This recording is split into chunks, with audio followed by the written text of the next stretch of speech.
കേരളത്തിൻ്റെ രാഷ്ട്രീയ ചരിത്രത്തിൽ ആദ്യമായിട്ടാണ് 3 MLA-മാർ ഭാരതീയ ജനതാ പാർട്ടിക്ക് ഉണ്ടാകുന്നത്. ഇതിൽ കഴക്കൂട്ട് നിന്നുള്ള MLA ശ്രീ വി മുരളീധരനാണ് ഇന്ന് നമ്മോടൊപ്പമുള്ളത്. അദ്ദേഹം കേന്ദ്രമന്ത്രിയായിരുന്നു. അതിനൊപ്പം തന്നെ BJP-യുടെ സംസ്ഥാന പ്രസിഡൻ്റായി ചുമതല വഹിച്ചിട്ടുണ്ട്. അഖില ഭാരതീയ വിദ്യാർത്ഥി പരിഷത്തിൻ്റെ സംസ്ഥാന ദേശീയ ചുമതലകൾ വഹിച്ചിട്ടുണ്ട്. BJP-യെ സംബന്ധിച്ചിടത്തോളം കേരളത്തിൻ്റെ വികസന കാഴ്ചപ്പാട് അദ്ദേഹം നമ്മോട് സംസാരിക്കുക.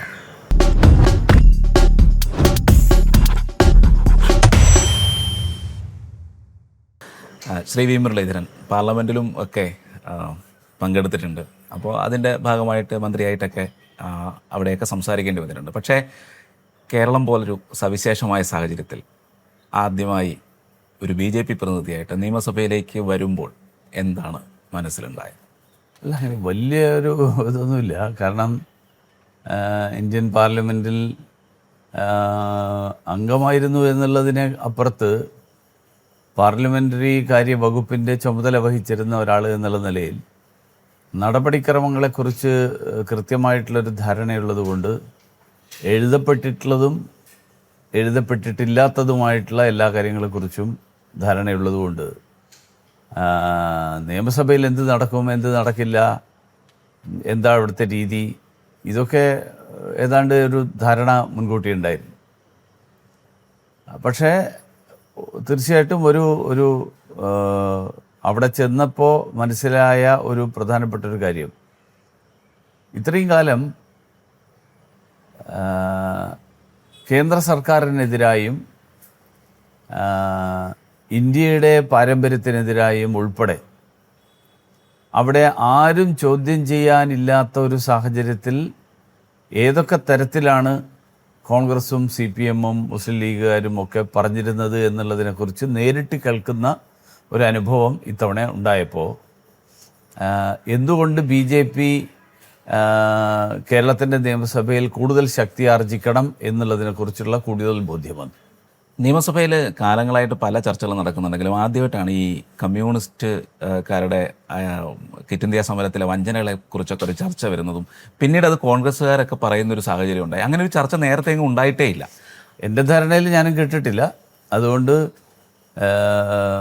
അന്നത്തെ ഈ വന്ദേ മാതരത്തെയും ഭാരതാംബയെയും ഒക്കെ അപഹസിച്ചുകൊണ്ട് നടത്തിയ പരാമർശങ്ങൾ, ആ പരാമർശമാണ് ഞാൻ സംസാരിക്കുമ്പോൾ ഈ വിഷയത്തെക്കുറിച്ച് പ്രതികരിക്കാൻ എന്നെ പ്രേരിപ്പിച്ചത്. അല്ലായിരുന്നെങ്കിൽ ഞാൻ ആ വിഷയം ടച്ച് ചെയ്യേണ്ട ആവശ്യമില്ലായിരുന്നു. പക്ഷെ എനിക്ക് തൊട്ട് മുമ്പ് സംസാരിച്ച ഒരു ബഹുമാന്യനായിട്ടുള്ള അംഗം, അദ്ദേഹം ഈ കാര്യം പറഞ്ഞപ്പോൾ വസ്തുതകൾ ശരിയായിട്ടുള്ള രീതിയിൽ വെക്കണം എന്നെനിക്ക് തോന്നി. തീർച്ചയായിട്ടും അത് CPM-ൻ്റെ രാഷ്ട്രവിരുദ്ധ നിലപാടുകൾ, ഇന്ത്യയുടെ താല്പര്യങ്ങൾക്ക് വിരുദ്ധമായിട്ടുള്ള നിലപാടുകൾ, ആ നിലപാടുകൾ ചർച്ചയിലേക്ക് വരാൻ കാരണമായി. അത് കോൺഗ്രസ്സുകാരടക്കം ഏറ്റെടുക്കുന്ന ഒരു സ്ഥിതിയുണ്ടായി.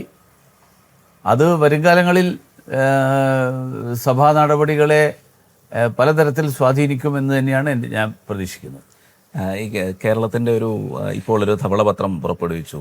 അപ്പോൾ അതിൽ പറയുന്നതനുസരിച്ച് ഏകദേശം ഒരു 23%, ഒരു 20-ന് മുകളിലുള്ള അത്രയേ ഉള്ളൂ പൊതു കാര്യങ്ങൾക്കും അടിസ്ഥാന സൗകര്യ വികസനങ്ങൾക്കും ഒക്കെ ഉപയോഗിക്കുന്നത്.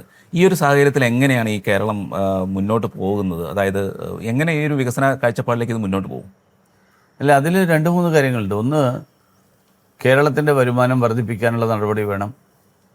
ഏതൊക്കെ കാര്യങ്ങളിൽ എവിടെ നിന്നൊക്കെ കടമെടുത്ത് ഉപയോഗിക്കാൻ പറ്റും എന്നുള്ളതിനെക്കുറിച്ച് കൃത്യമായിട്ടുള്ളൊരു ധാരണ വേണം. കേന്ദ്ര സർക്കാർ നൽകുന്ന വിവിധ തരത്തിലുള്ള പദ്ധതികളും ആനുകൂല്യങ്ങളും അത് പ്രയോജനപ്പെടുത്താൻ വേണ്ടിയിട്ട് കാര്യമായിട്ടുള്ള പരിശ്രമം നടത്തണം. ഇതൊന്നും ചെയ്യാതെ ഇത്രയും കാലം നടന്നിരുന്നത് ജനങ്ങളെ തെറ്റിദ്ധരിപ്പിച്ചുകൊണ്ട് നടക്കാത്തതിൻ്റെയൊക്കെ ഉത്തരവാദിത്വം കേന്ദ്ര സർക്കാരിൻ്റെ തലയിലിട്ട് എന്നാൽ അത് നടത്താൻ വേണ്ടിയിട്ടൊരു ശ്രമം നടത്താതിരിക്കുകയും ചെയ്യുന്ന ഒരു സമീപനം. ആ സമീപനമാണ് ഇത്രയും കാലം സ്വീകരിച്ചിരുന്നത്. ആ സമീപനം ഇനി മുന്നോട്ട് പോവില്ല എന്നുള്ളത് വ്യക്തമാണ്. അപ്പോൾ അതുകൊണ്ട് പുതിയ സർക്കാർ കേന്ദ്ര സർക്കാർ പ്രഖ്യാപിച്ചിട്ടുള്ള നിരവധി പദ്ധതികളുണ്ട്, സംസ്ഥാനത്തിന് പ്രയോജനപ്പെടുത്താവുന്ന പദ്ധതികൾ. ആ പദ്ധതികൾ കേരളത്തിന് പ്രയോജനപ്പെടുന്ന രീതിയിൽ അതിനെ എങ്ങനെ തയ്യാറാക്കാൻ പറ്റും. അതിനെക്കുറിച്ച് വളരെ വിശദമായിട്ട് ആഴത്തിൽ പഠിച്ച് ആലോചിക്കണം. രണ്ടാമത്തെ കാര്യം, നമ്മുടെ നികുതി പിരിവ് വർദ്ധിപ്പിക്കാൻ വേണ്ടിയിട്ടുള്ള ശ്രമം നടത്തണം ഗൗരവത്തോടു കൂടിയിട്ട്. കേരളത്തിന് ആവശ്യമായിട്ടുള്ളത്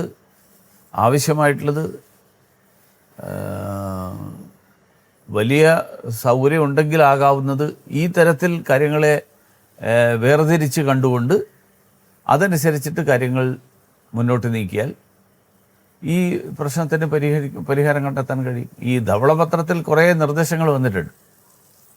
ആ നിർദ്ദേശങ്ങളെ പറ്റിയിട്ട് സർക്കാരിൻ്റെ നിലപാടെന്താണ്?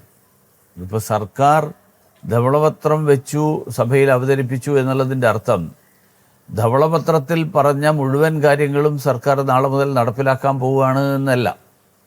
ഇതൊരു വസ്തുസ്ഥിതി അവതരിപ്പിച്ചു എന്നേ ഉള്ളൂ. ഈ വസ്തുസ്ഥിതിയുടെ അടിസ്ഥാനത്തിൽ സർക്കാർ എന്ത് ചെയ്യാൻ പോകുന്നു? ധവളപത്രത്തിൻ്റെ അടിസ്ഥാനത്തിലുള്ള സർക്കാരിൻ്റെ ആക്ഷൻ പ്ലാൻ എന്താണ്? ആ ആക്ഷൻ പ്ലാൻ സർക്കാർ ബജറ്റിലൂടെ അവതരിപ്പിക്കുമെന്നാണ് ഞാൻ പ്രതീക്ഷിക്കുന്നത്. ബജറ്റിലൂടെ അവതരിപ്പിക്കണം എന്നാണ് എൻ്റെ ആവശ്യവും. ബജറ്റിലൂടെ അത് അവതരിപ്പിച്ചില്ലെങ്കിൽ സർക്കാർ ഈ ധവളപത്രം പുറത്തിറക്കിയ എക്സസൈസ് വെറുതെ. ഈ കഴിഞ്ഞ കാലങ്ങളിലൊക്കെ പല സംഭവങ്ങൾ, പ്രത്യേകിച്ചും കേന്ദ്ര വിരുദ്ധമായ പല കാര്യങ്ങളിലും ഒരുമിച്ച് നിന്ന് പ്രമേയം പാസ്സാക്കുന്ന ഒരു സാഹചര്യമായിരുന്നു കേരള നിയമസഭയിൽ ഉണ്ടായിരുന്നത്. ഇപ്പോൾ അതിൻ്റെ ഒരു തീർച്ചയായിട്ടും അങ്ങനെ ഒരുമിച്ച് നിന്ന് പാസ്സാക്കുന്ന സാഹചര്യം ഇല്ല. എങ്ങനെയാണ് ഈ BJP പ്രതിനിധികളോട് അവിടുത്തെ ഒരു ഇടപെടലും ഈ ഒരു സാഹചര്യത്തിൽ? അല്ല, BJP വളർന്നു വരുന്നു എന്നുള്ളത് വലിയ ആപത്താണെന്ന് രണ്ടു കൂട്ടരും കൂടി പ്രസംഗിക്കുന്നുണ്ട്. പക്ഷെ അതേസമയത്ത് അവർക്കും അറിയാം അങ്ങനെ പ്രസംഗിച്ചത് കൊണ്ട് BJP ഇല്ലാതാവില്ല എന്ന്. അപ്പോൾ അവർ എന്ത് സമീപനം സ്വീകരിക്കുന്നു എന്നുള്ളത് കേരളത്തിൻ്റെ നിയമസഭയിൽ വരുംകാലങ്ങളിൽ വ്യക്തമാകുമ്പോൾ നമ്മൾ അതനുസരിച്ചിട്ട് പ്രതികരണം നമുക്കുണ്ടാവേണ്ടി വരും. ഇപ്പോൾ ഒരു വിവാദം ഉണ്ടായല്ലോ ഈ അടുത്ത സമയത്ത്, ഒരു സ്കൂൾ സന്ദർശിച്ചതുമായിട്ട് ബന്ധപ്പെട്ട്. അതിനുശേഷം മുൻ മന്ത്രിയും മുൻ MLAയും ഒക്കെ വീണ്ടും ആ സ്കൂളിൽ പോവുകയും അവിടെ സ്കൂൾ സമയം കഴിഞ്ഞുകൊണ്ട് തിരിച്ചു വരികയൊക്കെയാണ് ഉണ്ടായത്. അപ്പോൾ അതിനെക്കുറിച്ച് എന്താണ് പറയാനുള്ളത്? ഇതൊക്കെ പ്രവേശനോത്സവത്തിൻ്റെ സമയത്ത് ആ സ്കൂളിൽ നിന്ന് എനിക്ക് എന്നോട് വിതരണം ചെയ്യാൻ വേണ്ടിയിട്ട് അവർ വാങ്ങി തന്ന മിഠായിയല്ല, ഞാൻ തന്നെ കൊണ്ടുപോയതാണ്. അങ്ങനെയാണെങ്കിൽ ഞാൻ കൊണ്ടുപോകില്ലല്ലോ. ആ കുട്ടികളോട് പ്രത്യേകിച്ച് താല്പര്യമില്ലായിരുന്നുവെങ്കിൽ ഞാൻ കൊണ്ടുപോകില്ല.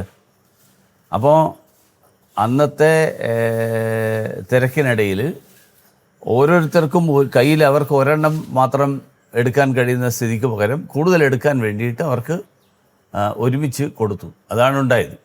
അപ്പോൾ ഒരു ബെഞ്ചിൽ 3-4 കുട്ടികൾ ഇരിക്കുന്നു, അവർക്ക് എല്ലാവർക്കും കൂടി ഒരുമിച്ച് കൊടുത്തു. ഇതുമായി ബന്ധപ്പെട്ട് ഇന്നലെ ഒരു പോസ്റ്റ് കണ്ടിരുന്നു അട്ടപ്പാടിയുമായി ബന്ധപ്പെട്ട്. എന്തായിരുന്നു ആ അനുഭവം? അട്ടപ്പാടിയിലെ? അതെ. അല്ല, അട്ടപ്പാടി ഞാൻ ഒരു അനുഭവം ഞാൻ പറഞ്ഞതേ ഉള്ളൂ. അങ്ങനത്തെ നിരവധി കാര്യങ്ങളുണ്ട്. കാരണം കഴിഞ്ഞ 10-45 വർഷമായിട്ട് ഞാൻ കേരളത്തിൽ വിദ്യാർത്ഥി സംഘടനാ പ്രവർത്തനത്തിൻ്റെ കാലം തൊട്ട് പ്രവർത്തിക്കുന്ന ഒരാളാണ്. അപ്പോൾ ആ കാലത്ത് ഒരുപക്ഷെ സാമുദായികമായിട്ടുള്ള കാര്യങ്ങളെക്കുറിച്ചൊന്നും ആലോചിക്കാത്ത ഒരു കാലം കൂടിയാണ്. പക്ഷേ ആ കാലത്താണ് വിദ്യാർത്ഥി പരിഷത്ത് ഡോക്ടർ അംബേദ്കറുടെ സ്മൃതി ദിനം സാമൂഹ്യ സമരസത്താ ദിനമായിട്ട് ആചരിക്കാൻ തീരുമാനമെടുത്തത്. അത് 1980 കാര്യം പറയുന്നത്, 80-81 കാര്യം. അപ്പോൾ അങ്ങനെയുള്ള ഒരു പശ്ചാത്തലത്തിലൂടെ വളർന്നു വന്ന ഒരാളെന്നുള്ള നിലയിൽ ഇതുപോലെയുള്ള ഒരു സമീപനം, അല്ലെങ്കിൽ ഇവർ ആരോപിക്കപ്പെടുന്ന പോലെയുള്ള സമീപനം, അങ്ങനൊരു സമീപനമൊന്നും എൻ്റെ മനസ്സിൽ പോലും ഇല്ലാത്തൊരു കാര്യമാണ്. അപ്പോൾ അതുകൊണ്ട് ഇതൊക്കെ CPM-നെ സംബന്ധിച്ചിടത്തോളം കഴക്കൂട്ടം മണ്ഡലം അവർക്ക് നഷ്ടപ്പെട്ടു എന്നുള്ളത് അവർക്ക് ഒരിക്കലും പൊറുക്കാൻ കഴിയാത്തൊരു കുറ്റമായിട്ടാണ് എൻ്റെ മുകളിൽ അവർ കാണുന്നത്. അപ്പോൾ അതുകൊണ്ട് എങ്ങനെയൊക്കെ കരിവാരി തേക്കാൻ പറ്റും, അതിന് അവർ ഓരോ ദിവസം പുതിയ വഴികൾ കണ്ടുപിടിച്ചുകൊണ്ടിരിക്കുന്നത്. അതിൻ്റെ ഭാഗമാണ് ഇത് മുഴുവൻ. ഈ പാർലമെൻ്ററി പാർട്ടിയും ആ ഒരു ചുമതലകളിലുമൊക്കെ ഇരുന്ന ആളാണ്, കേന്ദ്രമന്ത്രിയായിരുന്ന ആളാണ്. അപ്പോൾ കേരളവും കേന്ദ്രവുമായുള്ള ബന്ധത്തിൽ എന്തായിരിക്കും? അല്ല, കേരളവും കേന്ദ്രവും തമ്മിലുള്ള ബന്ധത്തിൽ എന്നും കേരളത്തിന് കേന്ദ്രത്തിൻ്റെ എല്ലാ സഹായവും കിട്ടണം. കേരളത്തിൻ്റെ പുരോഗതിക്ക് വേണ്ടിയിട്ട് മോദി സർക്കാരിൻ്റെ പദ്ധതികൾ പ്രയോജനപ്പെടണം എന്നുള്ളത് തന്നെയാണ് എല്ലാ കാലത്തും നിലപാട്. പക്ഷെ അതിന് സംസ്ഥാന സർക്കാർ അതനുസരിച്ചിട്ട് നടത്തേണ്ട ഗൃഹപാഠം ചെയ്തുകൊണ്ട്, അതിനു വേണ്ടിയിട്ടുള്ള തയ്യാറെടുപ്പ് നടത്തിക്കൊണ്ട് അവയൊക്കെ നടപ്പിലാക്കാൻ വേണ്ടിയിട്ടുള്ള ശ്രമം നടത്തണം. സംസ്ഥാന സർക്കാരിൻ്റെ ഭാഗത്തു നിന്നുള്ള അലംഭാവമോ താല്പര്യമില്ലായ്മയോ അല്ലെങ്കിൽ തയ്യാറെടുപ്പില്ലാത്തതോ ആണ് പലപ്പോഴും കേന്ദ്ര സർക്കാരിൻ്റെ പദ്ധതികൾ കിട്ടുന്നതിന് തടസ്സമായിട്ട് നിൽക്കുന്നത്. കേന്ദ്ര സർക്കാർ തരാത്തതല്ല, കേന്ദ്ര സർക്കാർ എല്ലാവർക്കും കൊടുക്കാൻ തയ്യാറാണ്. പക്ഷേ അതിന് ചില മാനദണ്ഡങ്ങൾ, ആ മാനദണ്ഡങ്ങൾ പൂർത്തീകരിക്കണം. ആ മാനദണ്ഡങ്ങൾക്കനുസരിച്ചിട്ട് കേരളം തയ്യാറെടുപ്പ് നടത്തണം. അത് കേരളം പലപ്പോഴും ചെയ്യുന്നില്ല. അത് ചെയ്യാത്തത് കൊണ്ട് സ്വാഭാവികമായും കേന്ദ്ര സർക്കാരിന് അത് തരാൻ പറ്റാതെ പോകും. ഇതാണ് അതിലെ പ്രശ്നം. ഈ ഇപ്പോൾ നടന്നുകൊണ്ടിരിക്കുന്ന ചർച്ചകൾ, അതായത് കഴിഞ്ഞ സർക്കാരിൻ്റെ കാലത്ത് നടന്ന പ്രധാനപ്പെട്ട 2 അഴിമതികളാണ് ഇപ്പോൾ ഒരെണ്ണം BJP നേരത്തെ ഉന്നയിക്കുകയും ചെയ്തു. അപ്പോൾ ഒന്ന് ശബരിമല വിഷയവുമായി ബന്ധപ്പെട്ട്, മറ്റൊന്ന് മാസപ്പടി ഇതുമായിട്ട്. എന്താണ് ഇനിയുള്ള ഈ വിഷയത്തിൽ BJPയുടെ ഇനിയുള്ള? ശബരിമല വിഷയത്തിൽ പ്രതികളായിട്ടുള്ള മുഴുവൻ ആളുകളെ, അതിൽ നേരിട്ട് പങ്കാളികളായിട്ടുള്ള ആളുകളും അതിൻ്റെ പരോക്ഷമായിട്ട് പങ്കാളികളായിരുന്ന ആളുകളും അതിനുവേണ്ടി സഹായം നൽകിയ ആളുകളും ഉൾപ്പെടെയുള്ള മുഴുവൻ ആളുകളെയും നിയമത്തിൻ്റെ മുന്നിൽ കൊണ്ടുവരണം. ഇതാണ് BJPയുടെ നിലപാട്. മാസപ്പടി കേസിൽ ഇപ്പോൾ മാർക്സിസ്റ്റ് പാർട്ടിയുടെ പ്രചരണം മുഴുവനിൽ പരാജയപ്പെട്ടിരിക്കുകയാണ്. കാരണം ഇതൊരു രാഷ്ട്രീയ വേട്ടയാടലാണ് എന്നാണ് മാർക്സിസ്റ്റ് പാർട്ടി പ്രചരിപ്പിച്ചുകൊണ്ടിരുന്നത്. ഇതിലൊരു രാഷ്ട്രീയ വേട്ടയാടലും ഇല്ല. എൻഫോഴ്സ്മെൻറ്റ് ഡയറക്ടറേറ്റ് ഒരു ക്രിമിനൽ സംഭവം അന്വേഷിക്കുന്നു, മണി ലോണ്ടറിങ് അന്വേഷിക്കുന്നു. അത് അന്വേഷിക്കാം എന്ന് ഹൈക്കോടതി പറഞ്ഞതോടുകൂടി ഈ കാര്യത്തിൽ മാർക്സിസ്റ്റ് പാർട്ടിയുടെ ഇത്രയും കാലത്തെ നടത്തിയ പ്രചരണം മുഴുവൻ തന്നെ പരാജയപ്പെട്ടിരിക്കുകയാണ്. അപ്പോൾ ഇനി എൻഫോഴ്സ്മെൻറ്റ് ഡയറക്ടറേറ്റ് അന്വേഷിച്ച് ഇതിൽ ഉത്തരവാദികളായിട്ടുള്ള ആൾക്കാരെ നിയമത്തിൻ്റെ മുന്നിൽ കൊണ്ടുവരണം എന്നുള്ളതാണ് ഞങ്ങൾ ആവശ്യപ്പെടുന്നത്. അത് തെറ്റൊന്നും ചെയ്തിട്ടില്ല എന്നുണ്ടെങ്കിൽ അത് ആരോപിക്കപ്പെട്ടിട്ടുള്ള ആളുകൾക്ക്, പ്രതികളായിട്ടുള്ള ആളുകൾക്ക് അത് എൻഫോഴ്സ്മെൻറ്റ് ഡയറക്ടറേറ്റിനെ ബോധ്യപ്പെടുത്തണം, അല്ലെങ്കിൽ കോടതിയിൽ അത് ബോധ്യപ്പെടുത്തണം. ഇതാണ് അവർ ചെയ്തത്. കേരളത്തിൻ്റെ ഒരു നിയമസഭാ ചരിത്രത്തിൽ മൊത്തത്തിൽ 4 MLA-മാരാണ് BJPക്ക് ഉണ്ടായത്. അപ്പോൾ നിരവധി പ്രശ്നങ്ങൾ, ഒരുപാട് സംഘർഷങ്ങൾ, ഒരുപാട് പ്രതിസന്ധികൾ, ഇതൊക്കെ നേരിട്ടിട്ടാണ് ഈ ഒരു സാഹചര്യത്തിലേക്ക് BJP എത്തുന്നത്. എങ്ങനെ കാണുന്നു ഇതിനെ? അല്ല, അത് BJPയെ സംബന്ധിച്ചിടത്തോളം കേരളത്തിൽ ഭാരതീയ ജനതാ പാർട്ടിയുടെയും രാഷ്ട്രീയ സ്വയംസേവക സംഘത്തിൻ്റെയും ഒക്കെ പ്രവർത്തകരായിട്ടുള്ള ആളുകൾ ഏതാണ്ട് 100 വർഷത്തിനോടടുത്തുള്ള കാലഘട്ടം പ്രവർത്തിച്ചുകൊണ്ടിരിക്കുകയാണ്. പ്രാഥമിക ഘട്ടങ്ങളിൽ പലതരത്തിലുള്ള എതിർപ്പുകൾ നേരിട്ടിട്ടാണ്, എതിർപ്പുകളും അവഹേളനവും നേരിട്ടുകൊണ്ടാണ് ആദ്യഘട്ടങ്ങളിൽ പ്രവർത്തിച്ചതെങ്കിൽ കുറേ കൂടി കഴിഞ്ഞപ്പോൾ ശാരീരികമായ ആക്രമണങ്ങളിലേക്ക് മാറി. ആ ശാരീരികമായ ആക്രമണങ്ങളിൽ നിരവധി ആളുകൾക്ക് ജീവൻ നഷ്ടപ്പെട്ടു. അങ്ങനെ പ്രവർത്തിച്ച് ഇന്ന് ഭാരതീയ ജനതാ പാർട്ടിക്ക് 3 നിയമസഭാ അംഗങ്ങൾ ഉണ്ടാകുന്ന ഒരു സാഹചര്യത്തിലെത്തിയിരിക്കുകയാണ്.